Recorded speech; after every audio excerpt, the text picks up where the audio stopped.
Abias teh baca ini enggak statusnya Oheng? Oh, kemarin nu marah-marah. Eta juga nyindir urang deh. Dinya teh aya inisial BLD cuma. Anjay. Eta juga urang deh. Nanti klarifikasi aja lah. Kayak cing tungguan cing. Kadi moal tah? Tah. Anjay, rambut baru euy. Di mana, Heng? Hei. Hah?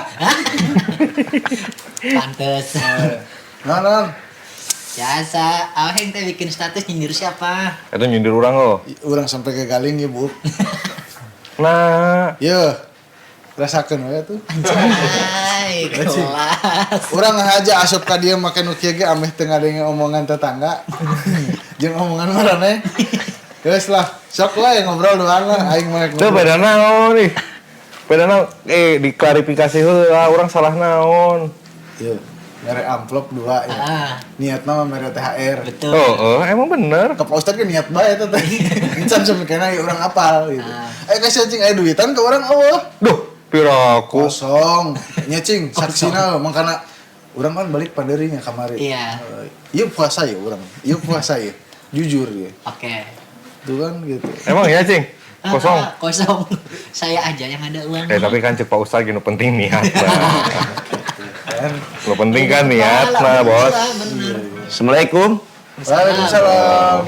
Wah, tambah ganteng aja Iya, Om. Ustaz, saya tuh lagi Kasep. pusing ini rambutnya langsung Kenapa itu mengembang. jadi kata semua stres? Iya, stres. Stres. Kayak lagu Oma ya. Iya. Obatnya iman dan Takwa. tededede.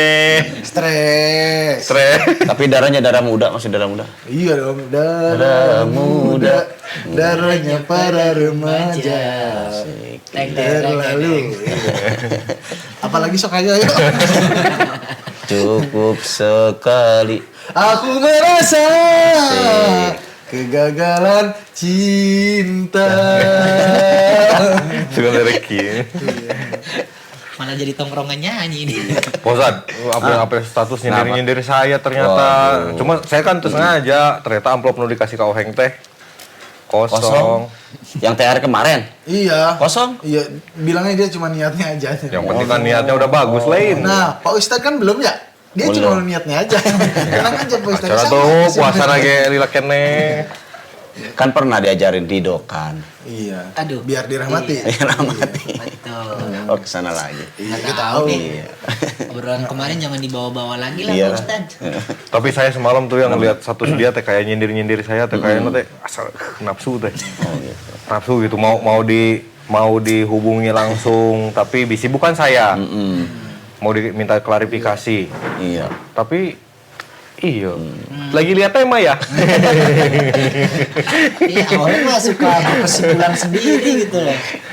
Cing. Apa? Mana enak bisa baca. Aing gak bisa. Jadi jangan berkesimpulan sama dialog. Tahu mana? Biasana matana bisa langsung nempo. Itu kan kribo, Bos. Iya. Naon sih teh mana? Jadi gini Pak Ustadz.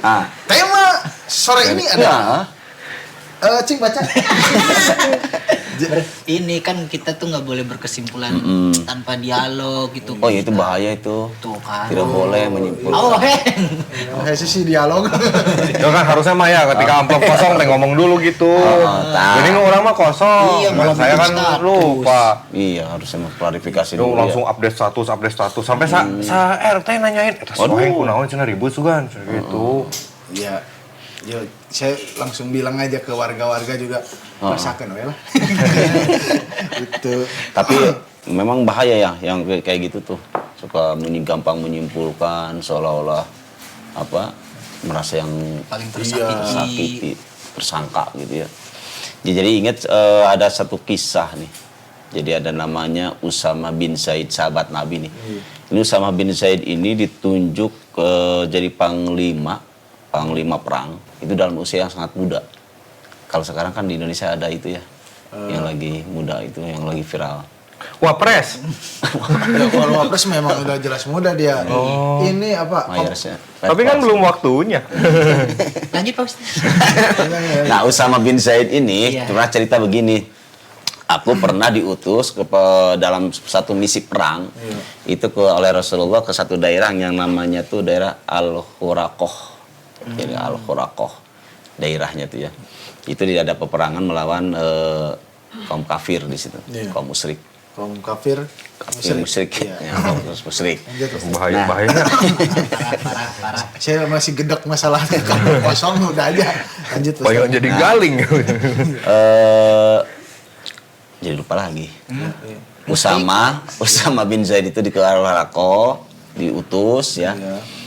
Nah, singkat cerita dalam peperangan itu Usama menceritakan ana warajulun minal ansor. Aku dengan seorang temanku yang ikut perang itu dari kalangan Ansor ya. Itu mengejar satu orang dari golongan kafir gitu. Sampai akhirnya dia terdesak gitu. Jadi palamma gosinahu ketika aku dengan kawanku itu berhasil ngepung gitu ya. Dan dia sudah tidak ada jalan lagi. Dia mau kabur nggak bisa karena sudah terkepung itu. Nah, tiba-tiba dalam kondisi yang sudah terkepung itu, sudah tidak ada jalan untuk lari. Qala si musuh itu berkata, la ilaha illallah. Tiba-tiba mengucapkan la ilaha illallah padahal dia musyrik kan. Nah, musyrik. Sahabat Ansar tadi, sahabat Usama bin Zaid yang tadinya mau hendak membunuh, itu pakaffa gitu ya. Pakafal ansariyu anhu. Dia masukin lagi pedangnya. Gak jadilah. Udah nyebut la ilaha illallah, sudah ngucapin la ilaha illallah, nggak jadi. Cuman Usama bin Zaid itu beda dengan yang tadi sahabat itu. Jadi dia ngambil tombak, kemudian kata Usama, wa tona'tuhu, aku tusuk dia hatta qataltuhu, sampai aku berhasil membunuhnya. Gitu. Nah, kemudian kejadian ini dilaporkan kepada Rasulullah. Karena tadi sahabat Ansor bingung masalah hukumnya nih. Dia itu sudah mengucapkan la ilaha illallah, ya, berarti sebagai tanda bahwa dia sudah masuk Islam. Tapi kenapa itu tindakan Usama membunuhnya itu? Ini secara hukum bagaimana? Gitu. Rasulullah langsung tuh nggak langsung mau menghukum Usama, tapi manggil dulu dan bertanya gitu. Dengan nada yang memang rada marah gitu ya, bahkan marah gitu ya. Rasulullah bilang ke Usama, ya Usama, aqatal tahu ba'da ma qala la ilaha illallah. Hai Usama, kenapa kamu bunuh orang yang sudah mengucapkan la ilaha illallah? Usama membela diri. Kata Usama, karena muta'awidan, ya Rasulullah, dia mah modus bahasanya, nyari selamat. Udah nggak ada jalan lain. Dia itu mau kabur nggak ada jalannya. Akhirnya dia mengucapkan la ilaha illallah. Mendengar pembelaan Usama ini, Rasulullah mengulang lagi.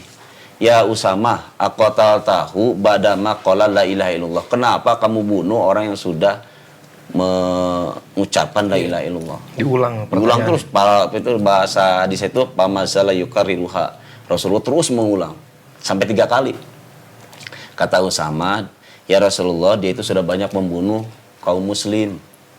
Pembelaan lagi. Satu mah dia pura-pura udah terdesak, yang kedua dia sudah membunuh banyak orang Islam. Kemudian kata Rasulullah terakhir, ya Usama, aqatal tahu badama qala la ilaha illallah. Kenapa kamu bunuh orang yang sudah mengucapkan la ilaha illallah? Nah, raut muka yang begitu marah Rasulullah akhirnya ciut tuh Usama. Sampai karena belum pernah melihat sebegitunya marah Rasulullah, sampai Usama berangan-angan, andaikan saat itu ketika Rasul sedang marah itu, aku belum masuk Islam. Jadi membayangkan dia jangan masuk Islam dulu ketika Rasulullah itu tuh, nanti kan udah dimaafkan. Nah, saking ketakutan, akhirnya Usama istaghfirli, ya Rasulullah, mohon doakan supaya Allah mengampuni aku. Nah, jadi dari kasus ini itu di dalam riwayat yang lain pernah Rasulullah akhirnya bertanya, kamu pernah tidak kenapa tidak langsung membelah dadanya sekalian, sehingga kamu akan tahu niatnya bahwa memang dia itu pura-pura bahwa itu orang itu modus gitu. Kenapa kamu tidak langsung membelah dadanya? Ya ungkapan bahasa ininya aja. Nah, akhirnya Usama mengakui itu kesalahannya, gitu ya keteledorannya karena tadi kita terlalu langsung menyimpulkan sesuatu tanpa ada dialog dulu, tanpa klarifikasi dulu. Iya, gini. Kita misalnya ketika kita membaca sebuah status tuh, Iya. yang membuatnya kita yang membaca kan yang ada yang membuat menulis, Iya. ada yang membaca kan. Iya. Nah terkadang yang kita menulisnya itu ditujukannya mungkin Iya. tidak ada yang ditujukan tapi memang murni semua yang membaca ya. Curhat aja gitu ya. Nah tapi ada kan yang Kasindir. sindir gitu. Iya karena perbuatannya sendiri. Nah jadi alangkah baiknya tetap ya di dalam Islam itu kita jangan terburu-buru untuk menyimpulkan, apalagi dalam kondisi sedang marah. Iya. Gitu. Karena efeknya, akibatnya itu fatal. Gitu. Akan muncul kecurigaan, kesalahpahaman. Iya. Gitu. Ya gitu ngobrol heula. Kan udah ngobrolin ya kita. Tuh, iya. Tapi udah niatnya buat ke masyarakat. Ke jamaah. Curhat ya ke jamaah. Ke jamaah. Nanti awas ada yang bagi-bagi THR cuma niatnya aja. Itu kalau saya. Lupa Iya, lupa. gitu Tinggal ditunggu aja Pak Ustaz. Dia cuma niatnya aja atau beneran. Iya. Misalnya ke saya cuma niatnya aja udah. Iya. Ya itulah, tetap akur aja. Iya. Ya. Siap Pak Ustaz. Tapi saya berharap nanti juga beneran sih ada duitnya nantinya sih nggak? Iya, ya. Amin. Amin. Biar dapat ganjaran itu lebih gitu ya. Pas ada duitnya mah tidak hanya niat baiknya gitu ya. Iya, Biar ada 700 pahala. Tuh 700. Insyaallah. Insyaallah, insyaallah. Insyaallah. Udah dulu ya. Ya.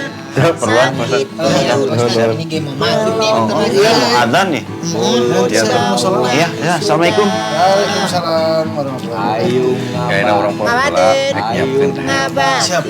Tenang baik. kurang ngaji batin Saya juga mau ke salon mungkin nanti. Orang ya. ngabatin Ya saya pusing. ayo kurang ngaji Tapi nanti lah. Iki ada Pak RT Otakku ada Pak RT. Iya, siap. Saya mau nanti lah. Biasa. Assalamualaikum. Waalaikumsalam. Lite lite lite lite